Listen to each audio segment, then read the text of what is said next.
그러면 제가 이장하는 사진을 간단히 보여주겠습니다. 명당이라는 게 이렇게 한 번, 두 번 팠을 때 이렇게 노란 흙이 나오죠? 이러면 계란으로 말하면 뭐가 나타난 거라 했습니까? 계란의 노른자. 그러면 어느 정도 이제 계란의 노른자를 다 파버리면 안 되겠죠? 어느 일정하게 파고 나서 탐침봉으로 계란의 노른자가 어느 정도 있는가 보고 나서 이 깊이를 어느 정도 팔 것인가를 알 수가 있다는 겁니다. 그리고 나서 지금 바닥의 상태를 보고 있는 사진입니다. 또 이 사진을 보시면 제가 날장 막 돌아갔을 때 조상을 썼는데 지금 이 사진을 보시면 멀리 보이고 상당히 산이 높죠? 능선상에 있고 지금 차도 올라올 정도로 이렇게 판판한 운동장 같은 산입니다.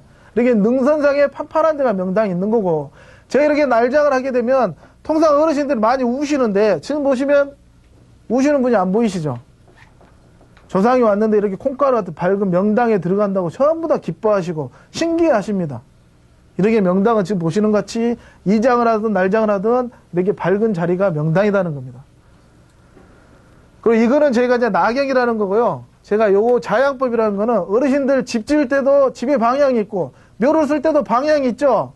이 방향이라는 게 그냥 나타나는 게 아니라 용의 득수와 파구 그리고 자선용이냐 우선용이냐 우선수 자선수냐 이거를 판단해가지고 자연의 원리에 맞춰서 저희가 조상을 눕혀야 된다는 건데 최근 들어서는 생년간지 내가 태어나고 무슨 띠냐 해가지고 자양을 잡습니다. 근데 그게 맞는 말이냐? 그게 틀린 말입니다. 왜 그러냐?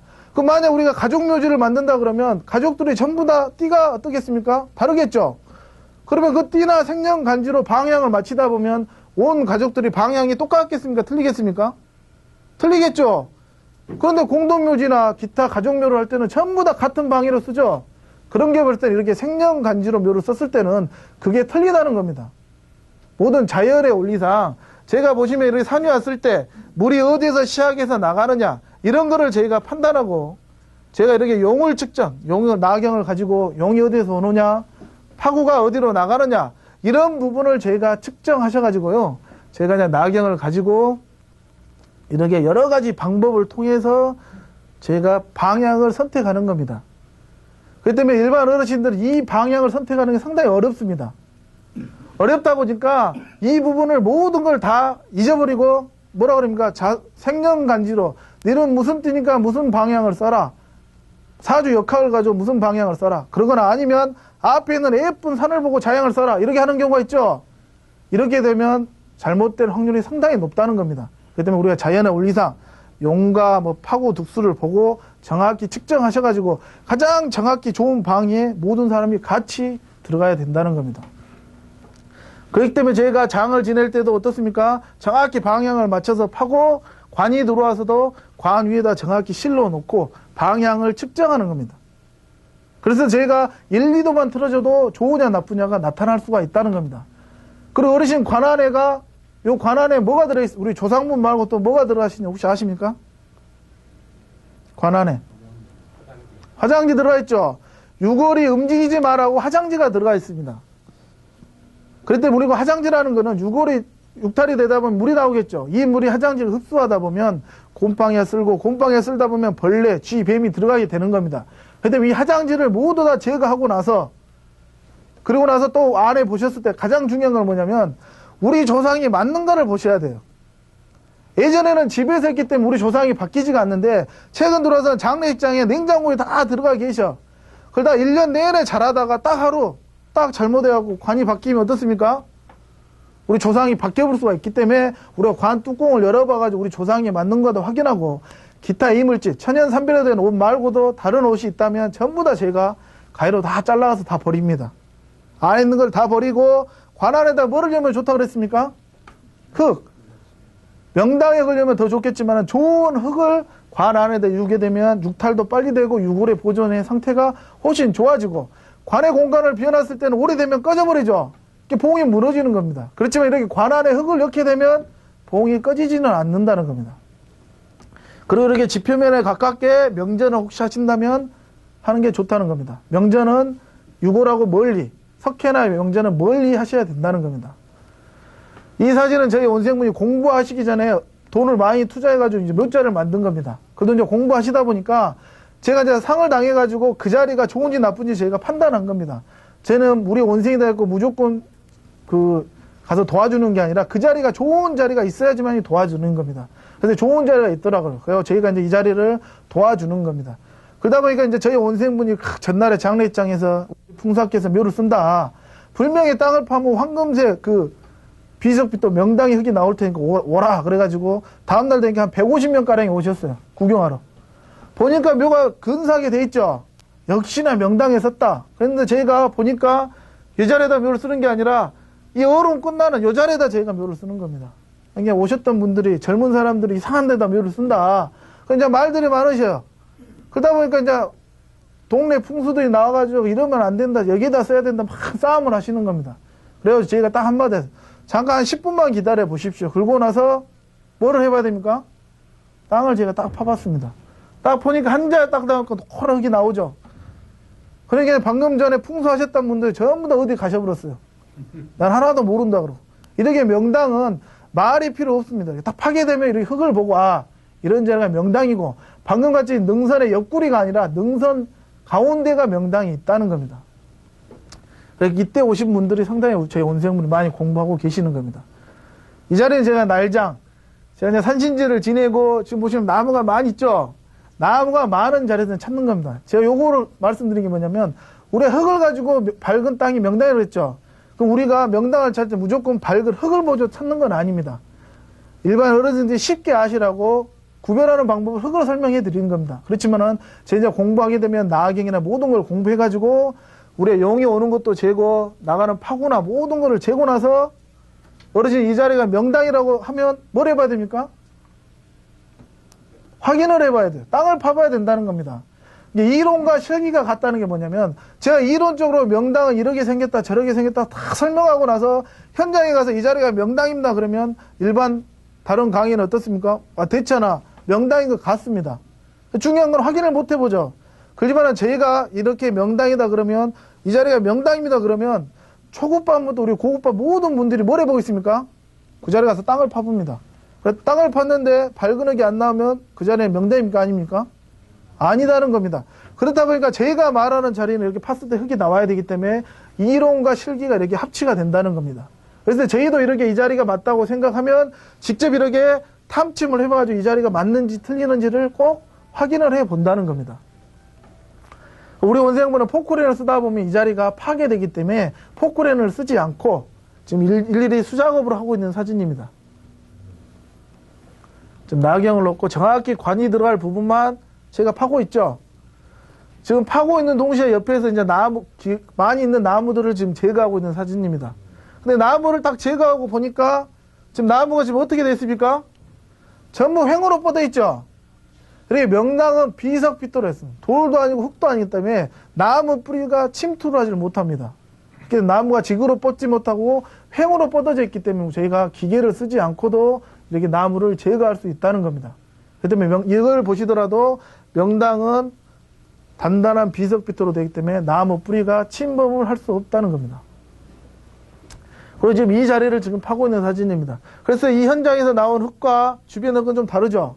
이렇게 명당은 주변과는 좀 다른 흙, 이 청광의 사진입니다. 이분은 이제 공부를 많이 하시다 보니까 관을 그냥 안 쓴다는 겁니다.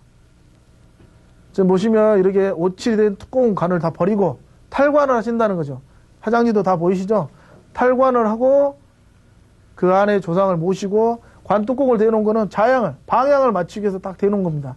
방향을 맞추고 관 뚜껑을 빼고 제가 이제 조상을 모시는 겁니다. 그러면 저희가 이렇게 하는 거는 저희가 보시는 것 같이 저희가 일하시는 분을 하는 게 아니라 어르신은 직접 지금 공부하시는 어르신들이 한 학기 정도 공부하시고 이렇게 산일이 있으면 직접 같이 참여해가지고 실습도 겸사 같이 이렇게 일을 하신다는 겁니다. 여기는 이제 작년 4월 달에 제가 한 작업을 한번 보여드리도록 하겠습니다. 제가 뭐 다른 거는 설명할 건 없고요. 어르신들이 이렇게 사진을 보시면서 아 이게 명당이라는 걸 아시면 되겠습니다.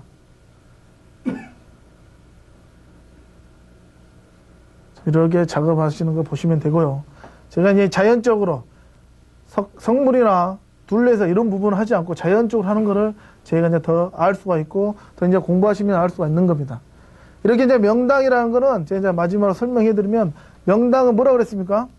주변과는 현재 다른 흙이 나온다는 겁니다. 지금 보시면 검은 흙이 나오는데 요 부분만 이렇게 나오죠. 그럼 명당은 우리가 어떻습니까? 꽃 모양이 되어 있다. 태극 모양이 되어 있다. 이런 거는 책에 많이 나옵니다. 근데 직접 어르신들이 보지 못했는데 지금 영남에 있는 밀양에 있는 영남루에 가보면 이 자리가 양택의 명당입니다. 지금 보시면 이렇게 노란 게 바닥에 이렇게 돌같이 깔아져 있죠. 이 부분이 우리가 말하면 비석비토가 딱 깔아져 있는 건데 일반 사람들은 명당인지 모른다는 겁니다. 그리고 이렇게 설명에 써놓습니다. 석화. 돌에 지금 꽃 모양이 있다는 거죠. 영남루 경내 주변에 산발적으로 분포되어 그 형태가 국화꽃 모양으로 되어 있다 그러죠. 석재의 재질로 되어 있다는 거는 무슨 말이냐면 바닥에 꽃 모양이 그려져 있는데 이게 돌과 같이 되어 있다는 겁니다. 우리 흔히 말하면 밝은 흙이고 꽃 모양이 있고 비석비터다 보니까 돌 같은데 만지면 분가루 같이 없어진다는 겁니다. 그리고 나서 비오니의 그 자태가 선명하고 아름답다. 이 말은 무슨 말이냐면요. 제가 비가 오거나 천둥 번개가 치면 산이 충전한다. 전기로 말하면 건전지로 말하면 충전을 해요. 그때 충전을 하다 보면 이 바닥에 있는 색깔이 또 밝아진다는 거예요. 그런 식으로 이제 아시면 되겠고 이렇게 나이테 같은 무늬가 있는 명당은 이런 현상들을 보실 수가 있다는 겁니다. 제가 이제 명당이라는 걸 이렇게 밝은 땅이다. 이런 거에 대해서 제가 오늘 설명해 드렸는데요. 제가 지금 설명해 드리는 거는 제가 처음에도 말씀드렸지만 풍수 상식입니다. 어르신들. 이거를 풍수가 전부가 아니다는 겁니다. 요 내용만 딱 1시간, 2시간 딱 듣고 나서 동네에 가서 이야기 하시면 어르신도 유명한 또 풍수가 될 수가 있습니다. 그렇지만 이거는 상식적인 내용이라는 거 아시면 되겠고요. 더 중요한 거는 어르신들이 더 자연의 원리를 공부하시다 보면 그 이론을 아실 수가 있고요. 제가 어르신들이 잘못 알고 있는 거 딱 한 가지만 설명 한번 해드리겠습니다. 우리가 통상 자향이라고 해가지고 머리 부분이 자고 발이 향이라는 겁니다. 묘에 가면 무슨 자라고 써져 있죠? 어느 쪽에다 머리를 두고 딱 어르신이 누워져 있다는 거고 무슨 향 그러면 발을 어느 쪽으로 놓고 누워있다는 거를 나타낸 겁니다. 그래서 어르신들 그러면 집이 남향집이다. 그러면 남향집은 남쪽을 보고 있는 게 남향이죠. 묘로 말한다면 발을 남쪽으로 딱 눕고 자는 게 남향집이라는 겁니다. 그래도 어르신들 잠잘 때 어느 쪽으로 머리를 두고 잡니까? 어르신들 잠잘 때. 혹시 잠자는 방위가 있겠죠? 그래서 어느 쪽으로 자면 좋아지겠죠? 혹시 잠을 어느 쪽으로 자는 게 좋겠습니까? 방 따라 달라지겠죠? 어르신은 뭐 해가 뜨니까 동쪽에다 머리를 줘야 된다. 따뜻하니까 남쪽에다 머리를 둬야 된다. 뭐 죽은 사람은 머리를 북쪽으로 두니까 북쪽으로 두면 안 된다. 이런 말들을 많이 하시는데 막상 어르신들은 물어보면 우리 집이 동서남북이 어딘지도 잘 모릅니다. 그리고 방 따라 둔다. 그 말했죠. 방의 구조에 따라 잠자는 게 틀려지겠죠. 그럼 제가 조금 전에 말한 자연의 원리라는 거는 우리가 묘를 쓴다 그랬을 때는 어떻습니까? 어떤 일정한 좋은 방위가 있다 그러면 모든 가족이나 모든 식구들이 전부 다 같은 묘를 쓰죠. 그런데 집이라는 건 어떻습니까? 똑같은 땅인데 칸막이만 돼 있다 해가지고 누구는 머리를 이쪽으로 주고 하고 전부 다 잠자는 방위가 다르죠. 그러면 잠자는 방위가 있다 그러면 온 식구들이 어떻게 되겠습니까? 똑같은 방위로 다 자야 되는 겁니다. 근데 풍수 인테리어라는 게 뭐냐면 우리가 집이라는 건 사람이 자는 게 중요하죠. 회복하는 게 중요하죠. 그러다 보니까 방위를 맞춰서 가구 배치가 돼야 되는데 저희는 또 주객이 바뀌었어요. TV 위치, 침대 위치, 가구의 배치에 따라서 사람이 여기로 잤다가 반대로 자고 그러죠. 그게 아니다는 겁니다. 그러면 잠을 어느 쪽으로 자야 되냐. 우리가 묘 쓸 때 높은 데서 어르신들 산에 였을 때 묘를 쓰면 높은 데다 머리를 두고 이렇게 누워있죠. 근데 이렇게 거꾸로 하면 어떻습니까? 거꾸로 묘 안 쓰죠. 그거와 똑같이 제가 집을 지었을 때도 산이 오는 방위가 있다는 겁니다. 산이 오는 방에다가 머리를 두고 자셔야 된다는 겁니다. 뭔 말인지 이해가 되시죠? 그러다 보면 이 집이라는 것 자체가 다 다르다는 겁니다. 내가 살고 있는 집, 우리 건너편에 살고 있는 집, 옆집 전부 다 잠자는 방위가 틀려진다는 겁니다. 그러면 그 틀려진 방위를 어떻게 맞춥니까? 그렇기 때문에 저희가 집의 방향이 바뀐다는 겁니다. 그 자리에서 가장 정확한 방위를 집을 딱 짓게 되면 그 안에서 잠자는 사람이 일정하게 잘 수가 있죠. 이런 거를 보신다 그러면 자양이나 잠자는 방위가 산이 오는 쪽에다 머리를 두고 자셔야 된다는 겁니다. 그 말인지 아시겠죠? 그렇기 때문에 저희가 묘나 집이나 똑같이 산이 오는 쪽에다 머리를 딱 두고 자셔야 된다는 거고, 혹시 어르신들이 이렇게 잠을 자는데 나는 꿈자리가 뒤숭숭하고 가위에 눌리고 잠자리가 안 좋다. 그러면 가장 쉬운 말이, 잠자리 좀 바꿔봐. 침대 좀 바꿔봐. 그랬는데 한 50%는 그러고 나니까 꿈을 안 꿔버려요. 와, 당신 대단하다. 그게 아닙니다. 그러면 산이 위에서 오고 있는데 거꾸로 누워서 자니까 어떤 역기운을 받기 때문에 그런 현상들이 나타날 수가 있다는 겁니다. 그랬을 때 그러면 침대를 동쪽으로 돌려라, 창문 쪽으로 돌려라 이런 게 아니라 자연 현상을 파악해가지고 정확한 방위를 측정해가지고 저희가 잠을 주무시면 된다는 겁니다. 제가 이렇게 설명해드린 것 같이 제가 풍수지리해가지고 잘못된 생각을 많이 하고 있는 게 많습니다. 그런 부분들을 제가 차츰차츰 공부하시다 보면 쉽게 이해가 하실 수가 있는 거고, 오늘의 가장 핵심은 명당은 밝은 땅이고 판판한 능선에 있기 때문에 누가 명당이라 그러면 뭘 해봐야 된다고요? 어진 삽을 들고 와서 땅을 파봐야 돼요. 이 자리에 양택이 좋은 집터다. 땅을 팠을 때 밝은 흙이 나오지 않으면 아니다는 것을 제가 마지막으로 더 강조해 드리겠습니다. 오늘 강의는 이상으로 마치겠습니다.